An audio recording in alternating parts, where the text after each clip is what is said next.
Sou o professor João Ronaldo Soares, educador social da Casa do Garoto, ligado ao programa de inclusão produtiva, preparação para o trabalho e renda.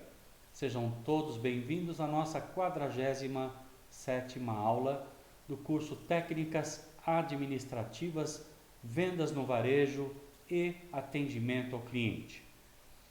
Estamos no módulo de Comunicação Empresarial e hoje nós vamos falar de documentos empresariais, né? Vamos dar uma introdução nisso, de como vocês devem redigir os documentos mais importantes e mais utilizados no mundo organizacional, ok? Vamos em frente. Comunicação Empresarial, capítulo 2, documentos empresariais. Expressar suas ideias de maneira lógica, fluente, de modo persuasivo. O que significa persuasão? Capacidade de convencer o seu interlocutor, né? Então, de novo, expressar suas ideias de maneira lógica, fluente, ou seja, falando corretamente, de modo a convencer e com segurança, pode legitimar ideias novas, trazer resolução para problemas e subsidiar tomadas de decisão com segurança. Neste capítulo, você terá a oportunidade de relembrar conceitos vistos na educação básica, sob a ótica da comunicação empresarial. Para isso, definiremos as diversas modalidades textuais para relembrá-las. Não é difícil, né? No fundo a gente sabe, mas a gente sabe de modo empírico, de modo a desenvolver essas coisas na prática. A gente vai recordar. A ênfase será dada aos documentos mais utilizados pelas empresas na comunicação escrita e interna. Pronto para começar? Então vamos lá. Modalidades textuais. As modalidades textuais existem para atender às diferentes finalidades de comunicar, como, por exemplo, contar, descrever, argumentar, informar, etc. Você verá a seguir uma breve definição de cada modalidade textual. No entanto, na comunicação escrita, nas empresas, perceberá que algumas serão mais utilizadas do que outras. Então, vamos lá. Narração. Texto caracterizado por um narrador que conta uma história através de uma sequência de ações reais ou imaginárias, envolvendo personagens, tempo e local determinados. Um romance, por exemplo, né? Uma história, uma fábula, um conto mitológico, seria uma narração. E aqui nós temos um exemplo. Ó. Pedro chegou ao cemitério e tão logo a reconheceu, começou a chorar desesperado. Ali estava aquela quem tanto procurara, agora em vão. Né?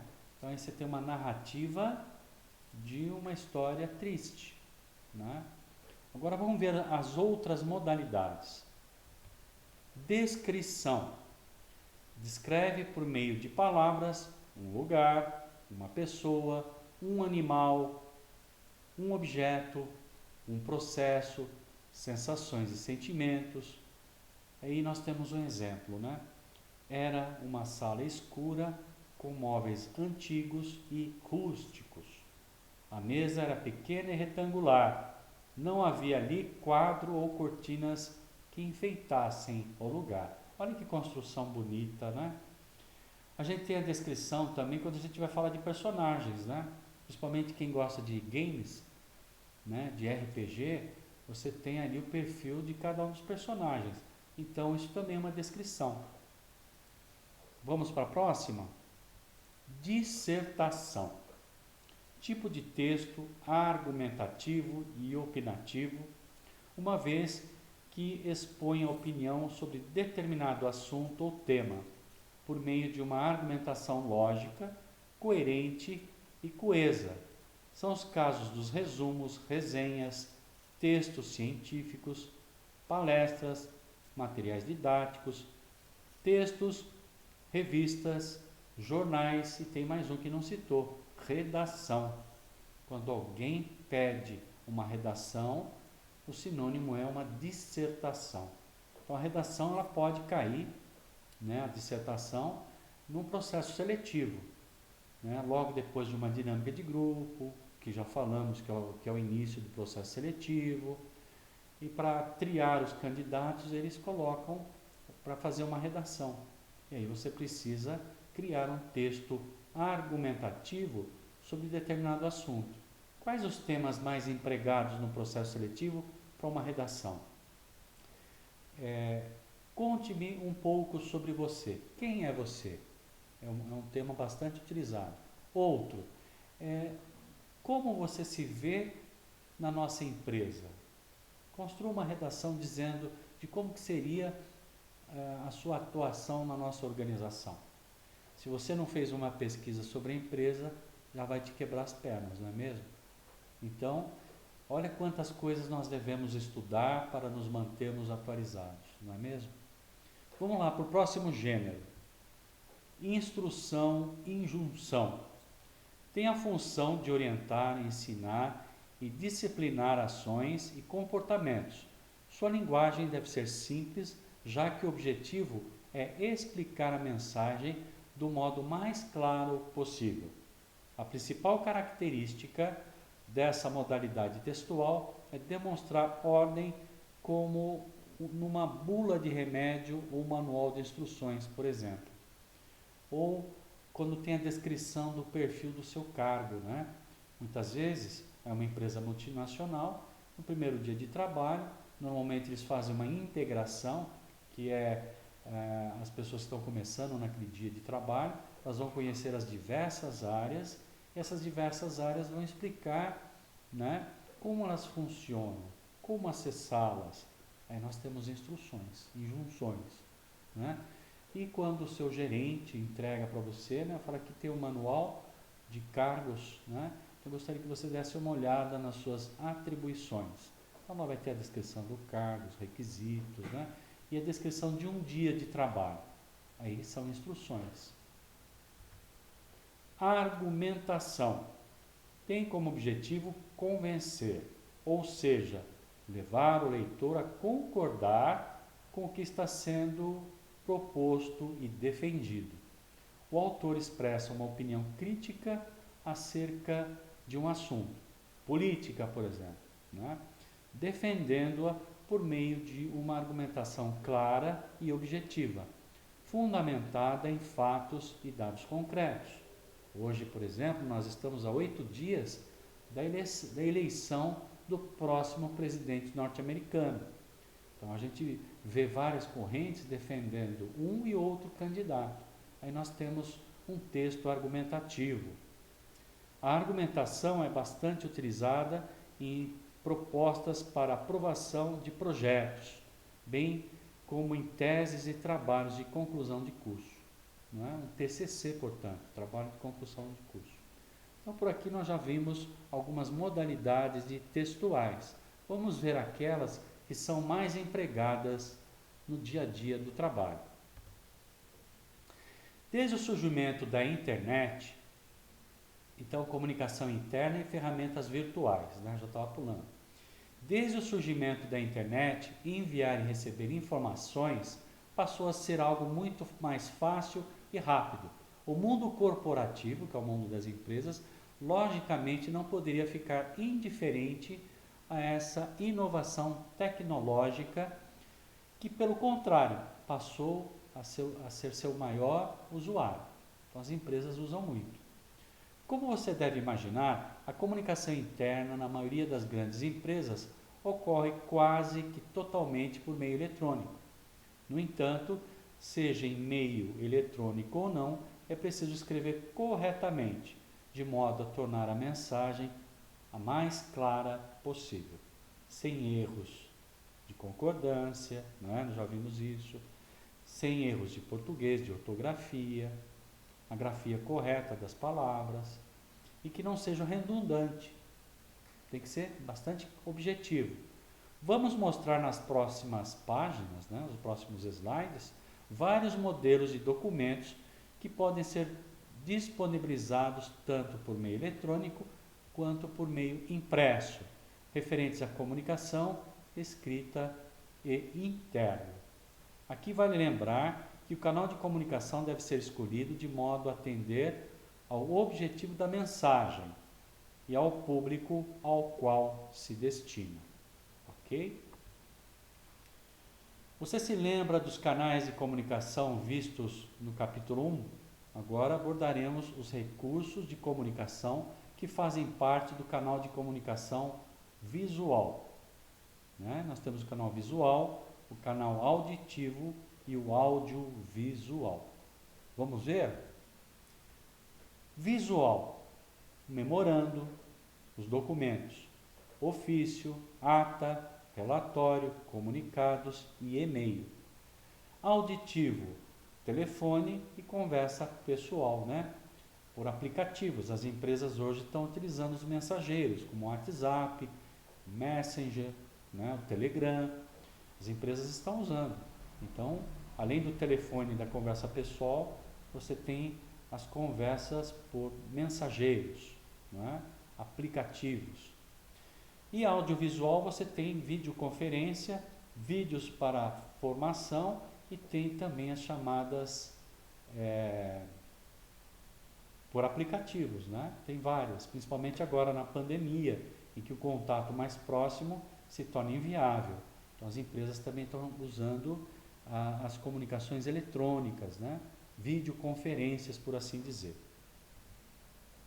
Então vamos aos documentos empresariais. Memorando. Trata-se de uma correspondência interna entre as unidades administrativas da empresa, sendo estas de mesmo nível hierárquico ou não. Nesse caso, os itens como vocativo e fecho de cortesia podem ser dispensados e a linguagem é simples e direta. Vejamos um exemplo no próximo slide. Aqui nós temos um memorando da Fundação Bradesco, lá Osasco, 30 de março de 2016.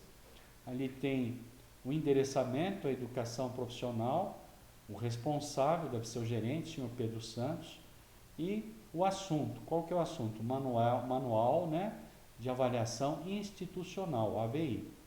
Anexo material que comportará o manual em referência. Solicitamos, por gentileza, que leiam e, se necessário, efetuem as alterações até 30/11/2016.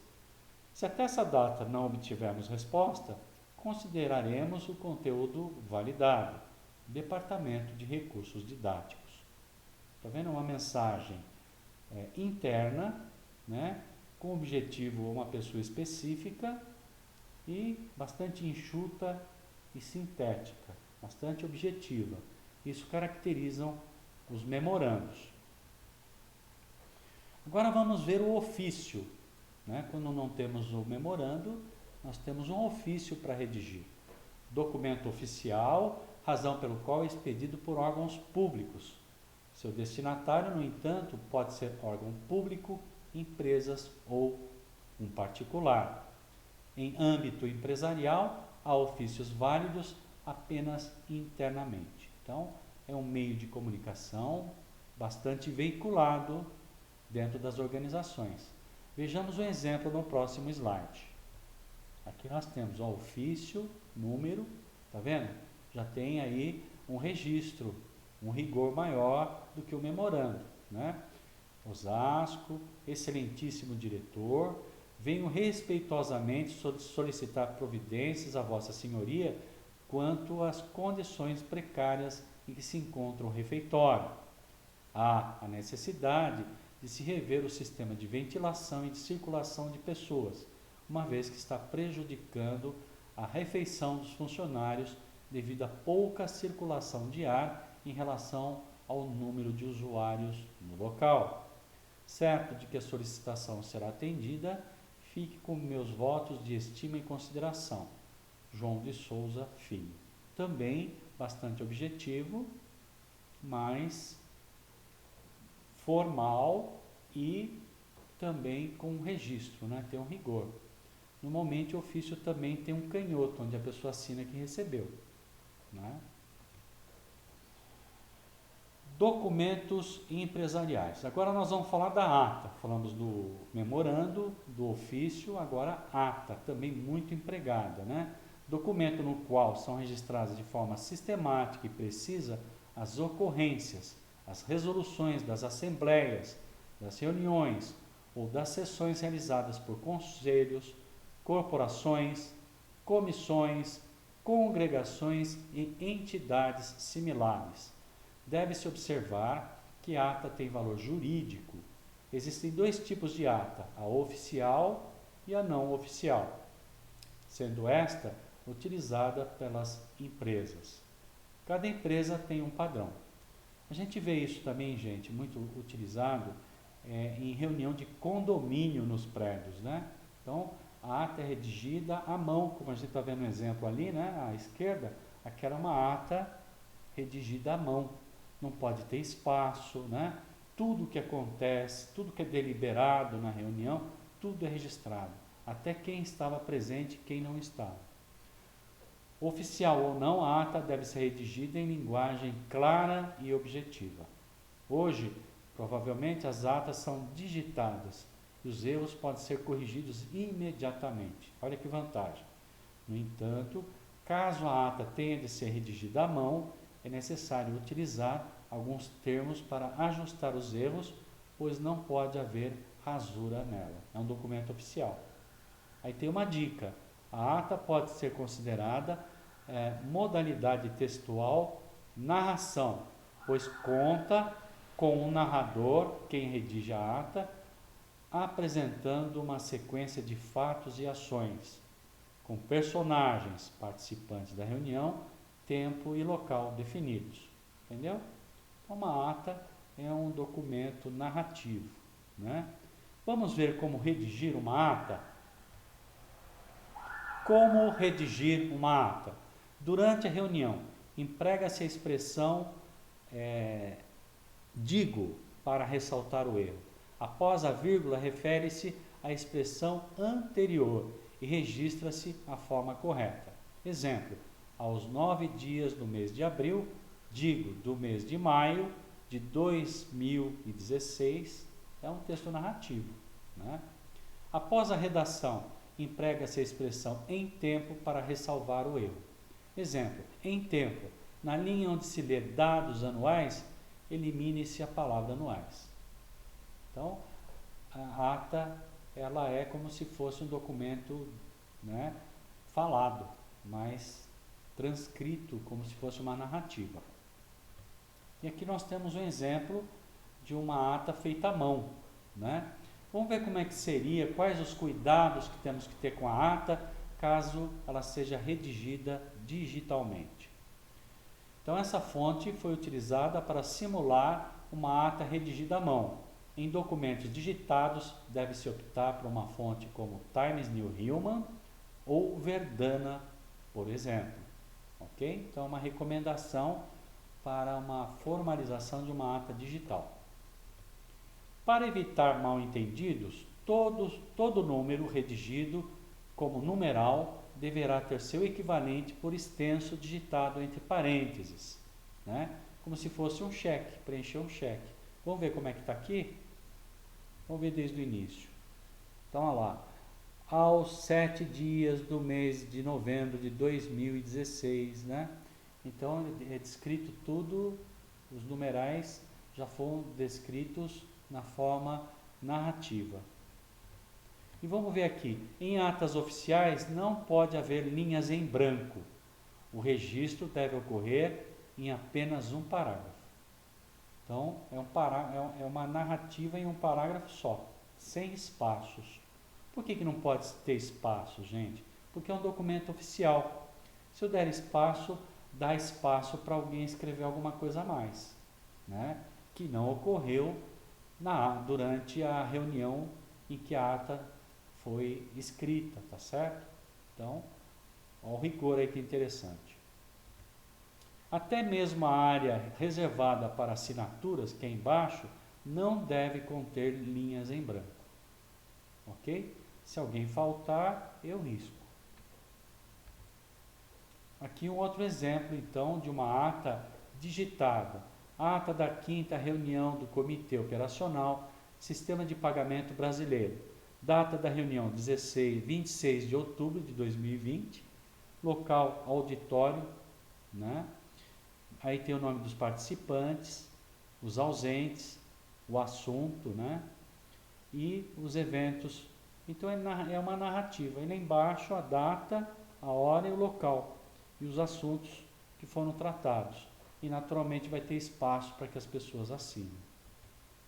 Ok, gente? Então já vimos memorando, ofício e ata. Então não tem motivo para não saber redigir esses documentos, né? Vamos agora para o relatório, muito utilizado para você que é o profissional da área de vendas, né? Vendedor do comércio varejista. Pode ser que o seu gerente peça um relatório de visita. Você vai ter que saber registrar um relatório. E vai ser muito importante, ó, documento escrito, fundamentado em fatos, com informações relevantes para avaliação e possíveis tomadas de decisão. Trata-se, portanto, do resultado de um processo de pesquisa ou de avaliação. Vejamos as características desse tipo de documento. E aí nós temos uma dica. O processador de texto Microsoft Word 2013 ou 2016, né, ou mais atual, possui uma série de modelos de relatório que poderão auxiliá-lo. Logo que você abre o Word, né, você tem a opção de ver os documentos. E ali tem vários documentos salvos, como ata, memorandos, né, relatório, até currículo, às vezes vocês encontram ali. Ok? Então vamos lá. Objetivos, né, do relatório. Então tem que ter objetivo. Seus objetivos podem ser reportar um fato e justificar as decisões assumidas, reportar um fato e fornecer as informações essenciais às tomadas de decisão. Então, por exemplo, uma visita de vendas, eu tenho que redigir, né? Quantos clientes foram visitados, quais foram esses clientes, né? O que foi ali realizado, se foi tirado algum pedido, né? E por assim diante. E qual que foi a conclusão dessas visitas. Então é dessa forma, o objetivo. Depois nós temos a natureza. O objetivo determina a natureza do relatório. Ele pode ser informativo, limita-se a informar, né? O que ocorreu, né? Ou analítico, apresenta informações, análise e recomendações. Um relatório de vendas pode ser tanto informativo como analítico. Vai depender dos detalhes e do roteiro que o gerente propôs para você fazer. E tipos. Os tipos mais comuns de relatórios são relatório de auditoria ou inspeção, avaliação de conduta administrativa e operacional. Então, quando a gente sofre uma inspeção de auditoria, eles emitem um relatório e pedem para a gente assinar. Normalmente aparece lá o que precisa ser reajustado, que são as não conformidades, né? E o relatório de viagem, avaliação de viagem de negócio. Então, todo mundo que faz uma viagem, você também vendedor do comércio varejista, se tiver que fazer uma viagem de vendas, vai ter que apresentar esse relatório, né? Relatório de avaliação estratégica, avaliação de métodos empregados, por exemplo, no processo de fabricação de um determinado bem de consumo. Ok? Estrutura. O relatório desenvolve um enunciado lógico, constituído de 3 partes. Parecer, a afirmação que encabeça o relatório, a argumentação, base que sustenta o parecer, e conclusão, resumo desse parecer. Ok? Espero que tenha ficado claro, né? Esses são os relatórios, são os documentos mais empregados. Vamos adiante. E com isso concluímos a nossa 47ª aula do curso Técnicas Administrativas em Vendas no Varejo e Atendimento ao Cliente. A aula de hoje, continuando na parte de comunicação empresarial, nós vimos documentos empresariais. Quais os documentos que nós vimos? memorando, ofício, ata e relatório. Na próxima aula, nós vamos aprofundar esse tema e ver também outros documentos e outras modalidades de comunicação dentro de uma organização. Eu agradeço a participação de todos vocês e até a nossa próxima aula. Muito obrigado!